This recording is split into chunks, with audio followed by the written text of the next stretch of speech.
Sinalakay ni Jonathan ang mga Filisteo. 14 na kabanata. Isang araw, sinabi ni Jonathan sa binata na tagapagdala ng kanyang armas, "Halika, pumunta tayo sa kampo ng mga Filisteo." Pero hindi niya ito sinabi sa kanyang ama. Si Saul naman noon ay nasa ilalim ng punong pomegranata sa Migron na nasa labas ng Gibeya, at kasama ang 600 niyang tauhan sa di kalayuan. Naroon din ang paring si Ahiya na nakasuot ng espesyal na damit ng pari. Si Ahiya ay anak ni Ahitub na kapatid ni Ikabod. Si Ahitub ay anak ni Pinehas na anak naman ni Eli na pari na naglingkod noon sa Shilo. Walang nakakaalam na umalis si Jonathan. May bangin sa magkabilang gilid ng dinadaanan ni Jonathan papunta sa kampo ng mga Filisteo. Ang isa'y tinatawag na Boses, at ang isa'y tinatawag na Sene. Ang isa'y nasa gawing hilaga at nakaharap sa Mikmash, at ang isa'y nasa gawing timog at nakaharap sa Gibeya. Sinabi ni Jonathan sa tagapagdala niya ng armas, "Puntahan natin ang kampo ng mga taong iyon na hindi kumikilala sa Diyos. Baka sakaling tulungan tayo ng Panginoon, dahil walang makakapigil kung loloobin niyang magtagumpay tayo, kahit marami o kakaunti tayo." Sinabi ng tagapagdala niya ng armas, "Gawin niyo po ang anumang iniisip ninyo, kasama niyo ako, kahit ano ang mangyari." Sinabi ni Jonathan, "Tayo na, pupuntahan natin sila, at magpapakita tayo sa kanila. Kung sasabihin nilang sila ang lalapit sa atin para makipaglaban, hindi na tayo aakyat pa sa kanila. Hihintayin na lang natin sila. Pero kung sasabihin nilang tayo ang lumapit, aakyat tayo dahil iyon ang tanda na ipapatalo sila sa atin ng Panginoon." Nang magpakita silang dalawa roon sa mga Filisteo, sumigaw ang mga Filisteo, "Tingnan ninyo ang mga Hebreyo! Naglalabasan na sila mula sa pinagtataguan nila." At sinigawan nila sina Jonathan at ang tagapagdala niya ng armas, "Lumapit kayo rito, nang maturuan namin kayo ng leksyon." Sinabi ni Jonathan sa tagapagdala niya ng armas, "Halika, sumunod ka sa akin, dahil tutulungan tayo ng Panginoon na talunin sila ng Israel." Kaya gumapang si Jonathan paakyat, kasunod ang tagapagdala niya ng armas. Pinatay ni Jonathan ang mga Filisteo, at ganoon din ang ginawa ng tagapagdala niya ng armas. Sa unang pagsalakay na ito, napatay nila ang 20 Filisteo, at nagkalat ang mga bangkay ng mga ito sa kalahating ektaryang lupa roon. Natakot na matindi ang mga Filisteyong nasa kampo, nasa bukid, at pati na ang mga sundalo nilang sasalakay, at lumindol kaya lalo pang tumindi ang takot nila. Doon sa Gibeya sa lupain ng Benjamin, nakita ng mga tagapagbantay ni Saul ang mga sundalong Filisteo na nagtatakbuhan papunta sa iba't ibang direksyon. Sinabi ni Saul sa mga tauhan niya, "Tipunin ninyo ang mga sundalo at tingnan kung sino ang nawawala." At nalaman nila na wala si Jonathan at ang tagapagdala niya ng armas. Sinabi ni Saul kay Ahiya, "Dalhin dito ang kahon ng Diyos." Nang panahong iyon, ang kahon ng kasunduan ay nasa mga Israelita. Habang nakikipag-usap si Saul sa pari, lalo pang lumakas ang sigawan at kaguluhan sa kampo ng mga Filisteo. Kaya sinabi ni Saul kay Ahiya, "Hayaan mo na, itigil mo na iyan." Agad na tinipon ni Saul ang mga tauhan niya at sumugod sa digmaan. Nakita nila ang mga Filisteo na nagkakagulo at sila ang nagpapatayan. Pati na ang mga Hebreyong dating kakampi ng mga Filisteo ay pumunta sa kampo ng mga Israelita at kumampi kina Saul at Jonathan.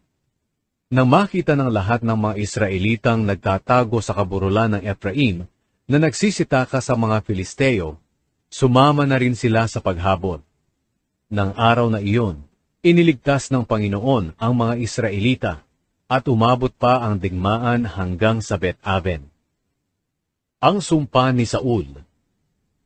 Nang araw na iyon, nanghina ang mga Israelita sa gutom, dahil pinanumpa sila ni Saul na sinabi, "Sumpain ang sino mang kakain ng pagkain, bago gumabi, hanggat hindi pa ako nakakapaghiganti sa aking mga kalaban. Kaya walang kumain kahit isa sa kanila. Pumunta ang lahat ng sundalo sa kagubatan, kung saan may mga pulot na tumutulo sa lupa. Hindi nila ito tinikman man lang, dahil natatakot sila sa sumpa. Pero hindi narinig ni Jonathan na pinanumpa ng kanyang ama ang mga tao. Kaya isinawsaw niya ang dulo ng isang patpat sa pulot at kinain ito. Pagkakain niya, bumuti ang pakiramdam niya. Nakita siya ng isa sa mga tauhan at sinabi sa kanya, "Pinanumpa ng inyong ama ang buong hukbo na huwag kumain ngayong araw na ito, kaya hinang-hina na kami." Sinabi ni Jonathan, "Hindi tama ang ginagawa niya sa bayan natin. Tingnan mo kung paano bumuti ang pakiramdam ko nang tumikim ako ng kaunting pulot. Ano pa kaya kung pinayagan silang kumain ng mga masasamsam natin sa ating mga kalaban? Siguro mas marami pa tayong napatay ng mga Filisteo." Nang araw na iyon, matapos talunin ng mga Israelita ang mga Filisteo mula sa Mikmash hanggang sa Ayalon, napagod at nagutom sila ng husto. Kaya nagmamadali silang humuli ng mga tupa at baka na kanilang nasamsam, at doon mismo ay kinatay nila ang mga ito at kinain ang hindi inalisan ng dugo. May nagsabi kay Saul, "Tingnan nyo, nagkakasala sa Panginoon ang mga tauhan ninyo, dahil kumain sila ng karneng may dugo pa." Sinabi ni Saul, "Isang malaking pagtataksil ito. Humanap kayo ng isang malaking bato, at pagulungin nyo rito. At puntahan nyo ang mga tauhan ko, at sabihan silang dalhin dito ang mga baka at tupa. Dito nila katayin at kainin ang mga ito. Sabihin nyo rin sa kanila na huwag silang magkasala sa Panginoon, dahil sa pagkain ng karneng may dugo pa." Kaya ng gabing iyon, dinala ng mga tauhan ni Saul ang kanilang mga baka at tupa sa kanya, at doon kinatay. Gumawa naman si Saul ng altar para sa Panginoon. Ito ang unang altar na ginawa niya. Sinabi ni Saul, "Sasalakayin natin ngayong gabi ang mga Filisteo, at tatalunin natin sila hanggang sa umaga. Sasamsamin natin ang mga ari-arian nila, at papatayin silang lahat. Wala tayong ititirang buhay." Sumagot ang mga tao, "Gawin niyo po kung ano sa tingin niyo ang mabuti." Pero sinabi ng pari, "Tanungin muna natin ang Diyos tungkol sa bagay na ito." Kaya nagtanong si Saul sa Diyos, "Sasalakayin po ba namin ang mga Filisteo? Ipapatalo niyo ba sila sa amin?" Pero hindi sumagot ang Diyos ng araw na iyon. Kaya sinabi ni Saul sa mga pinuno ng mga mamamayan ng Israel, "Magtipon kayong lahat dito. Kailangang malaman natin ang nagawa nating kasalanan sa araw na ito. Isinusumpa ko sa ngalan ng buhay na Panginoon na nagligtas sa mga Israelita. Mamamatay ang nagkasala kahit na siya ang anak kong si Jonathan." Pero wala ni isa mang nagsalita sa mga Israelita. Sinabi pa niya sa lahat ng mga Israelita, "Tumayo kayo riyan, at tatayo rin kami ng anak kong si Jonathan." Umayag naman ang mga tao. Pagkatapos, nanalangin si Saul, "Panginoon Diyos ng Israel, ipaalam niyo po sa amin kung sino ang nagkasala." Sa pamamagitan ng palabunutan, sina Saul at Jonathan ang napiling nagkasala, at hindi ang mga tao.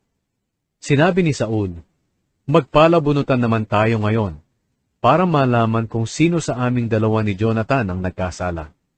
At si Jonathan ang nabunot. Tinanong ni Saul si Jonathan, "Ano ang ginawa mo?" Sumagot si Jonathan, "Isinawsaw ko po ang dulo ng patpat ko sa pulot, at kumain ako ng kaunti. Karapat-dapat po ba akong mamatay?" Sinabi ni Saul, "Oo, dapat kang mamatay. Lubos sana akong parusahan ng Diyos kung hindi kita ipapatay." Pero sinabi ng mga tao kay Saul, "Si Jonathan po ang nagpanalo sa atin, at ngayon papatayin natin siya? Hindi po maaari. Sumusumpa kami sa buhay na Panginoon, na wala ni isa sa buhok niya ang mahuhulog sa lupa, dahil ang Diyos po ang tumulong sa kanya sa ginawa niya sa araw na ito. At hindi nga pinatay si Jonathan, dahil iniligtas siya ng mga Israelita." Ipinatigil na ni Saul ang paghabol sa mga Filisteo, at bumalik na ang mga Filisteo sa kanilang lugar. Nang maghari si Saul sa Israel, nakipaglaban siya sa mga kalaban nila sa paligid. Ang mga kalaban niya ay ang mga Moabita, Ammonita, Edomita, hari ng mga Zobita, at mga Filisteo. Natatalo niya ang sinumang makalaban niya. Buong tapang siyang nakipaglaban, at natalo niya ang mga Amalekita. Sa pamamagitan nito, iniligtas niya ang mga Israelita sa kamay ng mga sumasalakay sa kanila, at sumamsam ng kanilang mga ari-arian. Ang sambahayan ni Saul. Ang mga anak na lalaki ni Saul ay sina Jonathan, Ishvi, at Malki-Shua. Si Merab naman ang kanyang panganay na babae, at si Mikal ang bunsong babae. Ang asawa ni Saul ay si Ahinoam, na anak ni Ahimaas. Ang pinuno ng kanyang hukbo ay ang pinsan niyang si Abner, anak ng tiyuhin niyang si Ner. Ang ama ni Saul na si Kish at ang ama ni Abner na si Ner ay magkapatid. Sila'y mga anak ni Abiel. Sa buong panahon ng paghahari ni Saul, naging matindi ang labanan sa pagitan ng mga Israelita at mga Filisteo. Kapag may nakikita si Saul na malakas at magiting na lalaki, ginagawa niya itong sundalo niya.